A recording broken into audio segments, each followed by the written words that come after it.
IMF executive board का इजलास कुछ देर बाद होगा। पाकिस्तान के लिए $7 अरब कर्ज की मंजूरी का इम्कान। वज़ीर आज़म शहबाज शरीफ की अमरीका में अक़वाम मुत्तहिदा के सेक्रेटरी जनरल एंटोनियो गुतरेस से मुलाकात। अहम इलाकाई और आलमी उमूर पर गुफ्तगू। अक़वाम मुत्तहिदा में बांग्लादेश की रुकनियत के 50 बरस मुकम्मल होने पर तक़रीब। चीफ एडवाइज़र डॉक्टर यूनुस की दावत पर शहबाज शरीफ की शिरकत।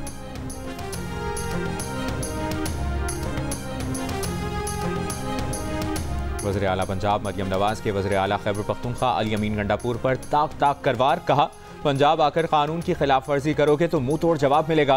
पंजाब के अवाम को दहशतगर्द बनाने चले हो, मरियम नवाज ये नहीं होने देगी।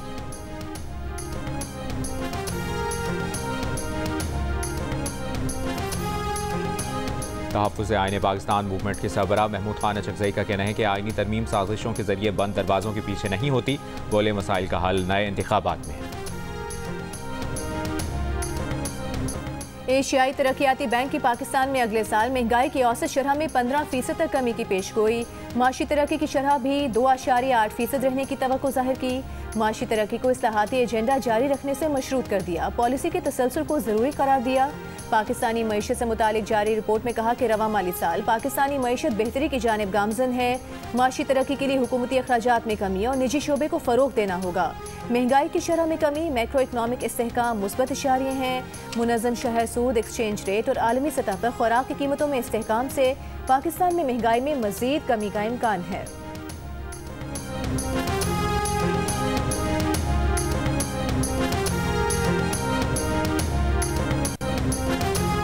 मखसूस नशिस्तों से मुतालिक सुप्रीम कोर्ट के वजाहती हुक्म पर रजिस्ट्रार सुप्रीम कोर्ट ने report chief justice of Pakistan को भिजवा दी। चीफ जस्टिस काजी पाकिस्तान ने 14 सितंबर को डिप्टी रजिस्ट्रार के नोट पर वजाहत मांगी थी। सवाल उठाया था कि दरखास्तें समाअत के लिए कब मुकर्रर हुई और इस मुतालिक कॉज लिस्ट क्यों जारी नहीं की गई।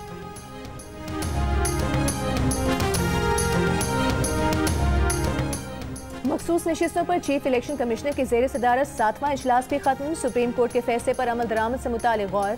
इलेक्शन कमीशन को कानूनी माहिरीन की तजावीज़ से आगाह किया गया। सुप्रीम कोर्ट ने मखसूस नशिस्तें तहरीक इंसाफ को देने का हुक्म दिया था। इलेक्शन कमीशन ने सुप्रीम कोर्ट के 12 जुलाई के फैसले पर अब तक अमल दरामद नहीं किया है।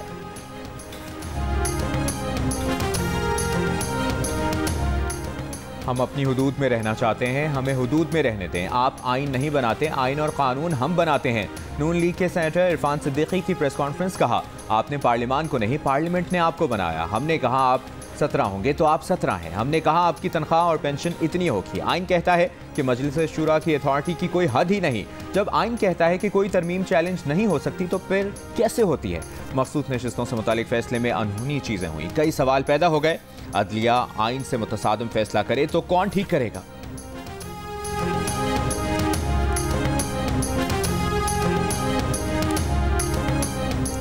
इंतखाबी नतीजे का बुनियादी सबूत फॉर्म 45 नहीं बल्कि डाले गए वोट होते हैं। थैले खोलकर दोबारा गिनती की सूरत में फॉर्म 45 और 47 को हतमी तायुन नहीं कहा जा सकता।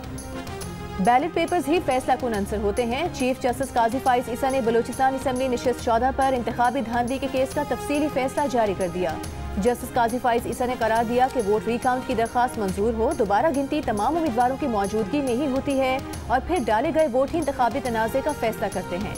PB-14 नसीराबाद धांधली केस सुनने वाले ट्राइब्यूनल ने बिल्कुल दुरुस्त नतीजा अखज़ किया। इंतखाबी नताइज मुनसिफाना थे।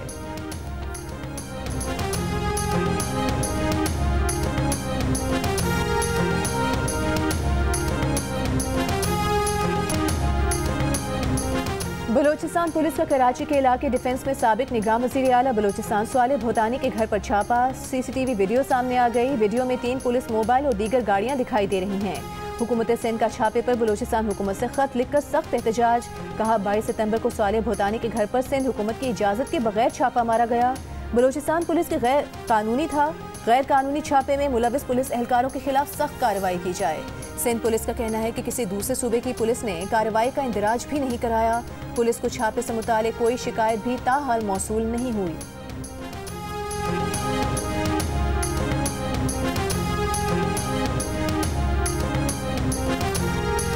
वज़ीर तालीम सिंध सरदार शाह ने कहा है कि हमने अपने सिस्टम की खराबियों को कभी नहीं छुपाया। हमारा निसाब और बच्चे बाकियों से बेहतर हैं। हमने OMR मशीनें अप्रैल में बोर्ड्स को दे दी थीं। असातिज़ा की तरबियत कर चुके। रिपोर्ट में कहा गया कि ये सब नहीं हुआ। रिपोर्ट्स बनाने वाले इलाकों में जाए बगैर रिपोर्ट बनाते हैं, जाकर बोर्ड्स के चेयरमैन से पूछ लेते मशीनें मिली या नहीं। मंसूबे की तारीख देखते वो क्या है। मंसूबा 2026 में पूरा होना है, हम बिल्कुल दुरुस्त चल रहे हैं। वफाकी हुकूमत से सवाल किया जाए, सिंध में तालीम के लिए कितने पैसे दिए। वज़ीर आज़म शहबाज शरीफ की अक़वाम मुत्तहिदा की जनरल असम्बली के इजलास के मौके पर आलमी इदारे के सेक्रेटरी जनरल एंटोनियो गुतेरेस से मुलाकात, अहम उमूर पर तबादला ख्याल। बांग्लादेश के चीफ एडवाइज़र मोहम्मद यूनुस से मुलाकात में वज़ीर आज़म शहबाज शरीफ को तस्वीरी किताब आर्ट ऑफ टर्न तोहफे में दी। वज़ीर आज़म शहबाज शरीफ की कुवैत के वली अहद शेख सबाल खालिद से भी मुलाकात, दोनों ममालिक के दरमियान देरीना बरादराना दोस्ताना ताल्लुकात पर इत्मीनान का इजहार। तुर्क सदर रजब तैयब एर्दोगान ने मुलाकात में माशी इशारियों में बेहतरी और महंगाई की शरह सिंगल डिजिट पर लाने पर हुकूमत पाकिस्तान की कोशिशों को सराहा। तैयब एर्दोगान ने उम्मीद जाहिर की कि पाकिस्तान की माशी सूरत हाल मजीद बेहतर होगी।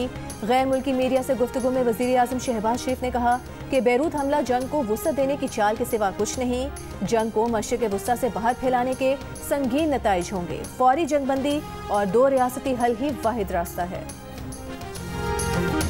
लबनान से हिजबुल्लाह का इस्राइली दारुल हुकूमत तल अबीब पर पहला मिसाइल हमला, मुसाद हेडक्वार्टर को निशाना बनाया। इसराइल का दिफाई निज़ाम से मिसाइल तबाह करने का दावा। इसराइल के लबनान पर हमले तीसरे रोज भी जारी, जहां बहक अफराद की तादाद 610 से ज्यादा हो गई, 1900 से ज्यादा जख्मी। इसराइली फौज ने लबनान में जमीनी ऑपरेशन की तैयारी शुरू कर दी। अमरीकी वज़ीर ख़ारजा का कहना है कि पूरी कोशिश है कि इसराइल लबनान कशीदगी कम हो, बड़ी जंग से बचा जाए। इसराइल को सख्त फैसले करने होंगे। बेहतरीन हल गजा जंग रोकना, यरगमालियों की रिहाई है। ईरानी सुप्रीम लीडर आयतुल्लाह ख़ामेनी ने कहा कि काबिल कदर कमांडर्स की शहादत हिजबुल्लाह को झुका नहीं सकती। फतह हिजबुल्लाह और मज़ाहमती क़ुव्वतों की होगी। लबनान इसराइल जंग पर सलामती काउंसिल का इजलास आज होगा।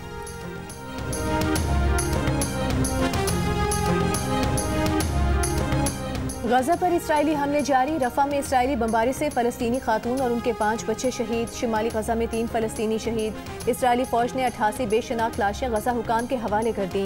मकबूजा मगरबी किनारे के शहर हिब्रून में इसराइली फायरिंग, 1 फ़लस्तीनी शहीद। इसराइली फ़ौज ने जनीन शहर के 2 अस्पतालों का मुहासरा कर लिया। इसराइली फ़ौज की मकबूजा बैतुल मक़दस में भी छापामार कार्रवाई जारी। सिल्फेट शहर में फ़लस्तीनी ज़मीनों पर आग लगा दी।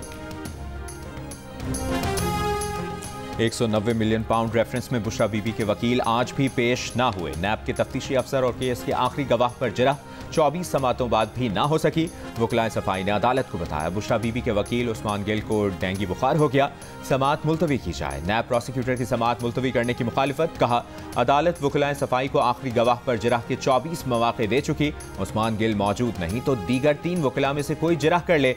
एहतसाब अदालत के जज नासिर जावेद राना ने वकलाए सफाई की दरखास्त मंजूर कर ली। समात 27 सितंबर तक मुलतवी।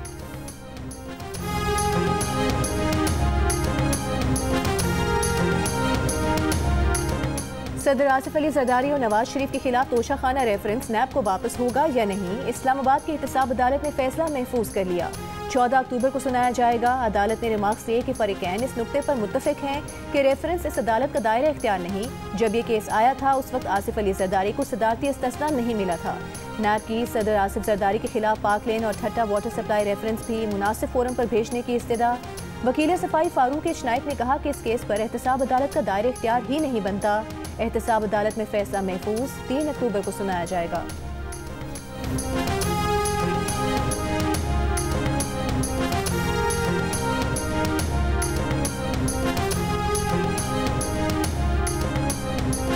सदर मुमलिकत आसिफ अली जरदारी का कहना है कि लोगों की ज़रूरियात पूरा करने के लिए मौसर माहौल दोस्त ट्रांसपोर्ट के लिए पायदार इंफ्रास्ट्रक्चर की ज़रूरत है। पाकिस्तान पायदार तरक्की के अहदाफ के हुसूल के लिए चीन के साथ मिलकर काम करेगा। बीजिंग में आलमी पायदार ट्रांसपोर्ट फोरम से वीडियो लिंक पर खिताब में सदर आसिफ अली जरदारी ने कहा कि पाकिस्तान रुकन ममालिक की ट्रांसपोर्ट अथॉरिटीज़ के दरमियान पायदार ट्रांसपोर्ट ताउन का हामी है।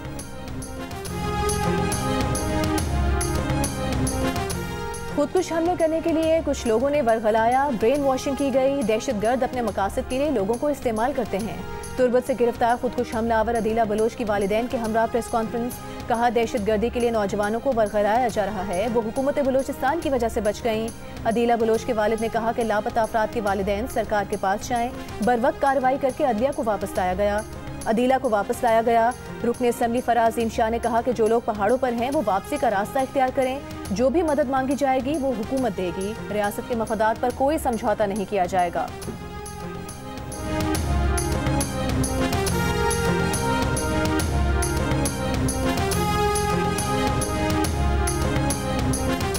जो चाहता है खवातीन की जायदाद दबा लेता है। खवातीन को विरासत से महरूम करने का कल्चर खत्म होना चाहिए।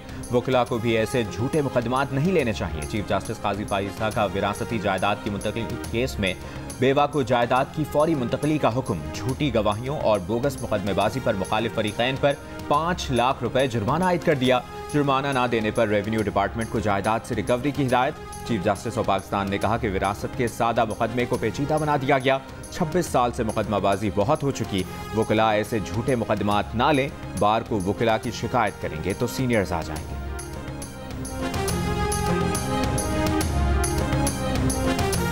सिंध हुकूमत का नोटिफिकेशन मुस्तरद। Sindh high court Mirpur Khas bench ने 2 लाख एकड़ पर फैले पूरे कारूंझे पहाड़ी सिलसिले को सकाफती विरसा करार दे दिया।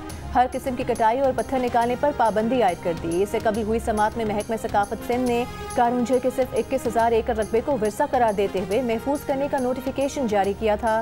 कारूंझे पहाड़ी सिलसिले में कदीम मंदिर और मुकद्दस मकामात भी मौजूद हैं।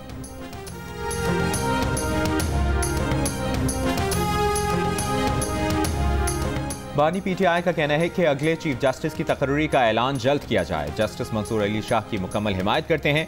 आईनी अदालत का मकसद सुप्रीम कोर्ट के चीफ जस्टिस की पावर खत्म करना है। हुकूमत अदलिया को तबाह करने पर लगी हुई है। इलेक्शन फ्रॉड को कवर करने के लिए इनको अपने जजेस चाहिए। अडियाला जेल में सहाफियों से गुफ्तगू में बानी पीटीआई ने यह भी कहा कि हमें कोई जलसा नहीं करने दिया जा रहा। रावलपिंडी में जलसे की इजाजत नहीं दी गई तो एहतजाज करेंगे।